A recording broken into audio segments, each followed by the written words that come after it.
हाँ, आज हम लोग और एक शब्द अकाउंटिंग टर्म देखेंगे, वो है एसेट और गुड्स।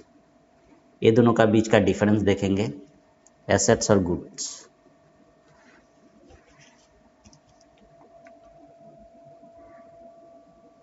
पहले गुड्स देख लेते हैं।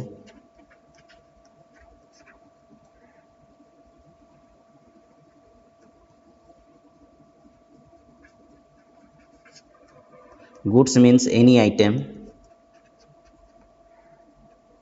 purchased by business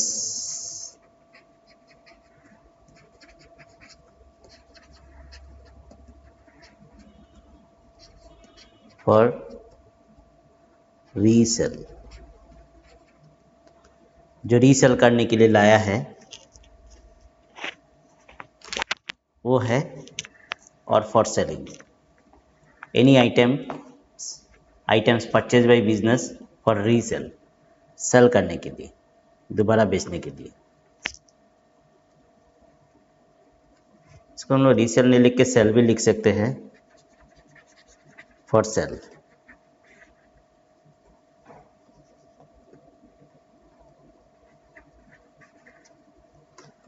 जो आइटम हम खरीद के लाए हैं बेचने के लिए वो हो गया गुड्स। एक grocery shop for example bikes in A bike showroom,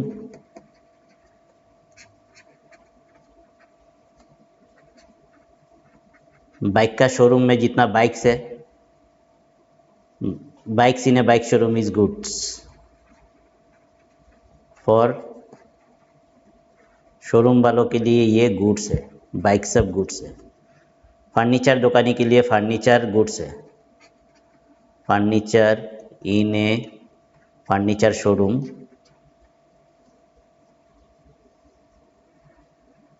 furniture showroom is goods for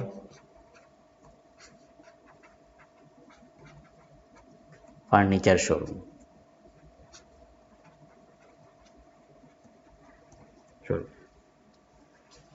any item purchase by business for sale, जो सेल करने के लिए लाया है वही गुड्स है।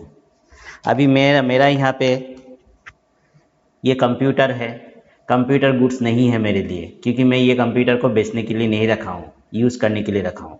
तो यानी कि जो आइटम मैंने ख़रीदा बेचने के लिए, खरीद के लाया बेचने के लिए, यानी ग्रोसरी शॉप में आइटम्स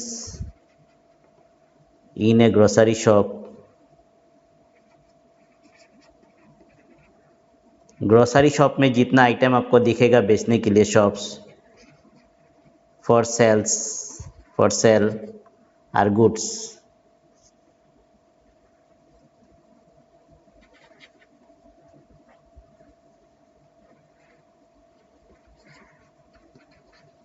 गुड्स, तो ये गुड्स हम लोग लाते हैं बेचने के लिए, परचेस करते हैं बेचने के लिए। लेकिन ये मोबाइल फ़ोन मेरा ये गुड्स नहीं है, क्योंकि ये मैंने यूज़ करने के लिए रखा हूँ, सेल करने के लिए नहीं। तो ये गुड्स नहीं है।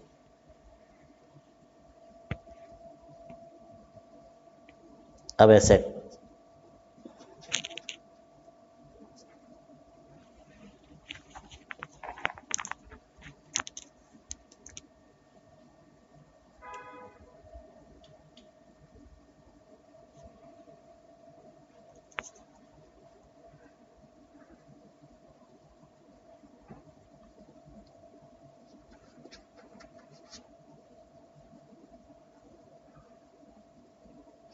Anything which is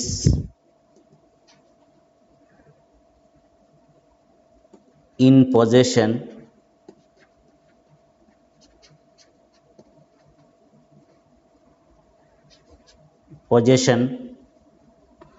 of a business enterprise, business enterprise के पास जो भी सामान है सब एसेट है।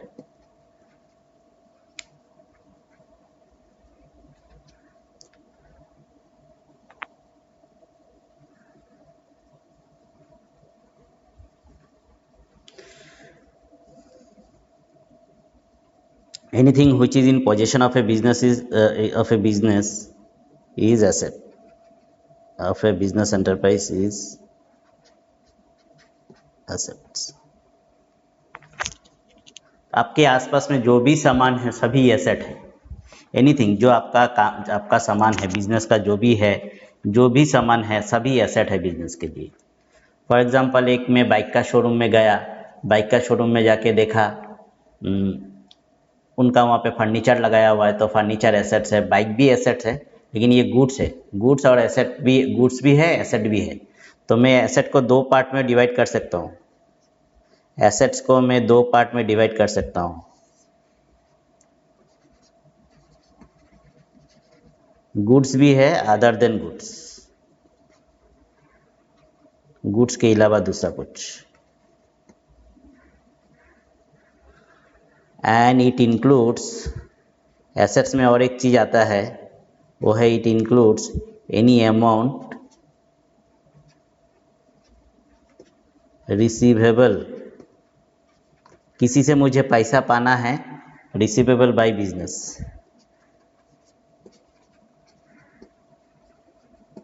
किसी से मुझे पैसा पाना है, that is also goods. Assets मतलब एक हो, सॉरी, किसी से मुझे पैसा पाना है वो भी एसेट है, वो भी एक एसेट है। कोई तो एसेट का डेफिनेशन में अगर गया, मुझे किसी से पैसा पाना है वो भी मेरा एसेट है, और कोई मेरा आसपास में है जो भी सामान मेरे आसपास में है जो जिसका मालिक मैं हूँ वो सारा मेरा एसेट है। ये कंप्यूटर एसेट है, ये मोबाइल एसेट है, ये टेबल एसेट है, ये फर्नीचर जितना भी है एसेट है, ये एसी एसेट है, फैन एसेट है। जो भी मेरा है बिजनेस का है वो सारा एसेट है। इसके अलावा भी अगर किसी से आपको पैसा पाना है वो भी, उस अमाउंट को भी हम लोग एसेट बोलते हैं। किसी से कुछ पैसा पाना है उस अमाउंट को भी हम लोग एसेट बोलते हैं।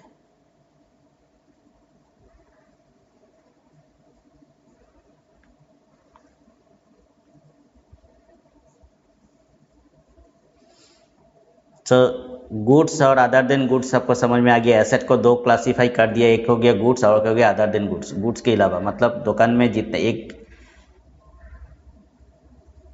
एक दुकान में गया, मैं ग्रोसरी शॉप में गया, ग्रोसरी शॉप में देखा उनका फर्नीचर लगाया हुआ है, रैक्स लगाया हुआ है जहाँ पे वो लोग सामान रखते हैं। तो रैक्स जो है उस रैक्स क्या हो गया, एसेट हो गया, अदर देन गुड्स हो गया। और जो सामान बेचने के लिए रखा हुआ है वो भी एसेट है, लेकिन उसको हम लोग गुड्स बोलेंगे। उसके अलावा कुछ भी सामान है उसको हम लोग गुड्स बोलेंगे। जिसको एसेट में, ये गुड्स मतलब ये स्टॉक, इसको हम लोग स्टॉक भी बोल सकते हैं। स्टॉक है मतलब गुड्स है। तो मैं फिर से एक बार क्लियर करता हूँ, गुड्स क्या है। गुड्स वो चीज़ है जो मैंने लाया है, परचेस करके लाया हूँ सेल करने के लिए, वो हो गया मेरा goods. Anything purchase by the business to sell is a goods. Bike का शोरूम में गया, जितना बाइक्स है वो उसका गुड्स है। और बाकी जो सामान है बाइक का शोरूम में, जैसे कि फर्नीचर हो गया, फैन हो गया, एसी हो गया, वो सारा एसेट है। सिमिलरली एक ग्रोसरी शॉप में जितना ग्रोसरी का आइटम्स है वो सारा गुड्स है ग्रोसरी शॉप वालों के लिए। और बाकी ग्रोसरी आइटम जो सामान वो बेचने के लिए रखा है वो है गुड्स, और जो सामान बेचने के लिए नहीं रखा है वो सारा है asset, other than goods, asset.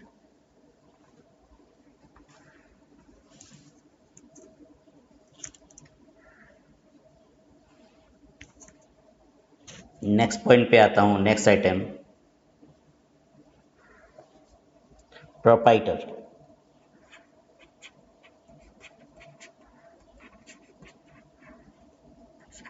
Proprietor कौन है? Proprietor is that person who invest money in the business, is the owner. Proprietor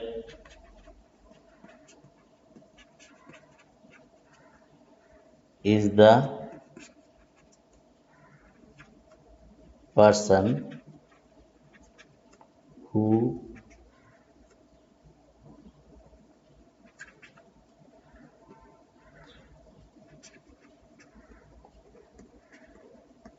ons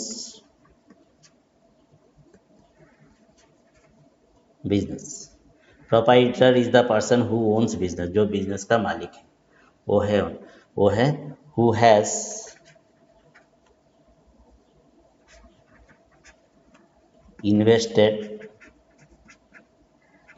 invested money in the business, जो कि पैसा लगाया है बिजनेस में। Who takes risk, who takes risk and reward of the business,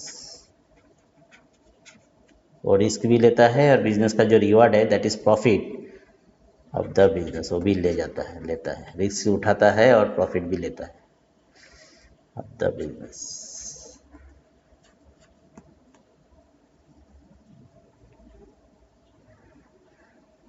so proprietor, ये हो गया proprietor.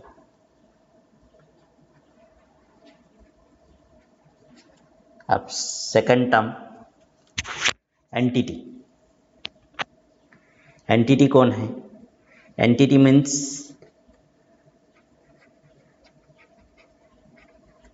Business organisation. Business को हम लोग एंटिटी कहते हैं अकाउंटिंग में। Entity which maintains accounts.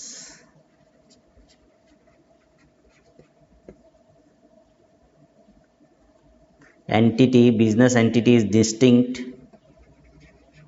Business entity is distinct from its owner. Is distinct from its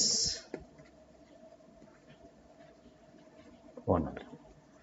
owner business entity और बिजनेस अलग अलग है। बिजनेस एंटिटी और बिजनेस का मालिक अलग अलग है। अब देख लो, रिलायंस कंपनी, रिलायंस लिमिटेड, ये हो गया एक कंपनी और इसका मालिक सबको मालूम है मुकेश अंबानी। सो ये मुकेश भाई अलग है, मुकेश अंबानी जी अलग है और रिलायंस अलग है। दो अलग अलग एंटिटी है, दोनों को अलग अलग हम लोग मानेंगे। रिलायंस अलग है और बिजनेस अलग है, उसका मालिक अलग है। इस तरह से कोई भी छोटा भी बिजनेस में भी बिजनेस और बिजनेसमैन जो उसका मालिक है उसको हम लोग अलग अलग सोचते हैं। दो अलग अलग पर्सन सोचते हैं। सर हाँ, बिजनेस को भी एक पर्सन सोचा जाता है क्या? हाँ, बिजनेस को भी एक पर्सन सोचा जाएगा हम लोग को। तो बिजनेस अलग है और बिजनेस का जो मालिक है वो अलग अलग है। दो आदमी है यहाँ पे माना जाएगा। बिजनेस अगर किसी ने कोई प्रोप्राइटरशिप बिजनेस भी कर रहा है, अकेला बिजनेस भी कर रहा है, तभी भी हम लोग मानेंगे कि बिजनेस अलग है और बिजनेस का मालिक अलग है।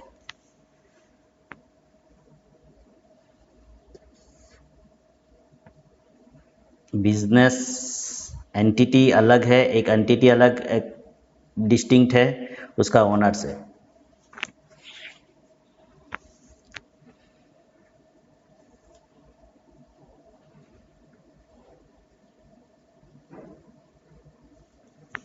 और हम लोग अकाउंटिंग करते हैं एंटिटी का, बिजनेस का अकाउंटिंग करते हैं। We does accounting, we do accounting for business entity. Business entity का हम लोग अकाउंटिंग करते हैं। आज इतना ही।